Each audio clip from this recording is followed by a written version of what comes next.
Hello friends, PSC corner എന്ന YouTube ചാനലിലേക്ക് എല്ലാവർക്കും സ്വാഗതം. ഈ ചാനൽ ആദ്യമായി കാണുകയാണെങ്കിൽ സബ്സ്ക്രൈബ് ചെയ്യണം, ഷെയർ ചെയ്യണം, ലൈക്ക് ചെയ്യണം. നിങ്ങളുടെ വിലയേറെ അഭിപ്രായങ്ങൾ താഴെ കമൻറ്റായിട്ട് രൂപപ്പെടുത്തുക. ഇന്നിപ്പോൾ ചർച്ച ചെയ്യാൻ പോകുന്ന യൂണിവേഴ്സിറ്റി LGSൻ്റെ റിസൾട്ടാണ്. അതായത് എല്ലാവരും കാത്തിരിക്കുന്ന റിസൾട്ട് യൂണിവേഴ്സിറ്റി LGSൻ്റെ ആയിരുന്നു. ഫെബ്രുവരി 7-ാം തീയതി ആയിരുന്നു നമ്മൾ മെയിൻസ് എക്സാം എഴുതിയത് ഫെബ്രുവരി 7-ാം തീയതി.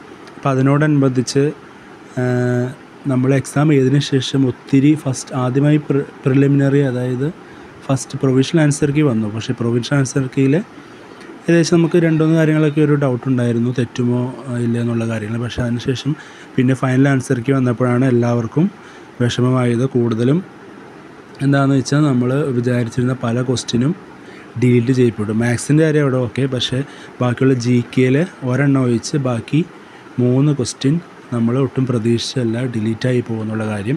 അപ്പോൾ അതിൽ ഇതിന് ശേഷം എല്ലാവരും മാർക്ക് കുറഞ്ഞു. അതായത് ഒരു 80+ മാർക്കുണ്ടായിരുന്ന മാർക്ക് ഇപ്പോൾ 75-ലോട്ടൊക്കെ പോയിട്ടുണ്ട്. അതുകൂടാതെ തന്നെ 85 ഉണ്ടായിരുന്നവരുടെ മാർക്ക് ഇപ്പോൾ അത് 80-ലോട്ടും പോയിട്ടുണ്ട്. അപ്പോൾ നിലവിൽ കട്ട് ഓഫ് വരുമ്പോൾ തന്നെ അതനുസരിച്ച് കുറയും. അതായത് 3000 പേര് എന്തായാലും എടുത്താലും കട്ട് ഓഫ് കുറയുമെന്ന് എല്ലാവർക്കും അറിയാം. അതിപ്പോൾ ഏതൊരു ഇതിലും ചിന്തിച്ചാൽ നമുക്ക് മനസ്സിലാവും 3000 പേര് എടുത്തു കഴിഞ്ഞാൽ കട്ട് ഓഫ് എന്തായാലും കുറയുമെന്നുള്ള കാര്യം. ഇതിൽ 1000 പേര് എടുക്കുകയാണെങ്കിൽ മാത്രമായിരിക്കും കട്ട് ഓഫ് ഉയർന്നു നിൽക്കാൻ സാധ്യത. അപ്പോൾ മാക്സിമം ഒഴിവ് റിപ്പോർട്ട് ചെയ്തപ്പോൾ 207 വേക്കൻസിയാണ് സൈറ്റിൽ റിപ്പോർട്ട് ചെയ്തിരിക്കുന്നത്. ഇത് ഔദ്യോഗികമായി നമുക്ക് ഇനിയും കുറേ കാര്യങ്ങൾ ലഭ്യമാകുന്നുണ്ട്. RT ഒക്കെ വെച്ചിട്ടുണ്ട്. RT വെച്ചതിന് ശേഷമായിരിക്കും നമുക്കത് പറയാൻ സാധിക്കുക.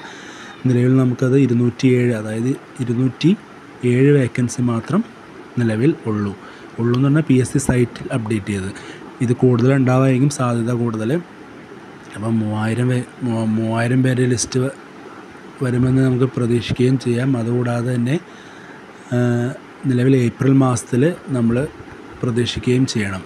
ഏപ്രിൽ മാസം റിസൾട്ട് വരുമെന്നാണ് പ്രതീക്ഷ. കാരണം ചില ഗ്രൂപ്പുകളിലെ കണ്ടു PSC ഓഫീസിൽ വിളിച്ചപ്പോൾ തന്നെ, അതായത് PSC ഓഫീസിൽ വിളിച്ചപ്പോൾ തന്നെ വാല്യുവേഷൻ തുടങ്ങി എന്ന് തന്നെ പല ഗ്രൂപ്പിലും ഞാൻ കാണുകയുണ്ടായി. ടെലിഗ്രാം ഗ്രൂപ്പിലാണ് വാല്യുവേഷൻ തുടങ്ങി എന്ന് തന്നെ പറയുന്നുണ്ട്.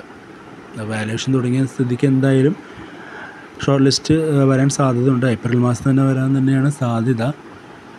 അപ്പോൾ എല്ലാവരും വെയിറ്റ് ചെയ്യുക. റിസൾട്ട് ഉടനെ തന്നെ വരും.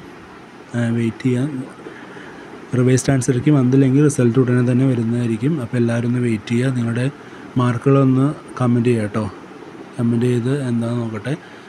3000 പേരെ എടുക്കുമെന്നാണ് നമുക്ക് പ്രതീക്ഷ. നമുക്കത് കാത്തിരിക്കാം.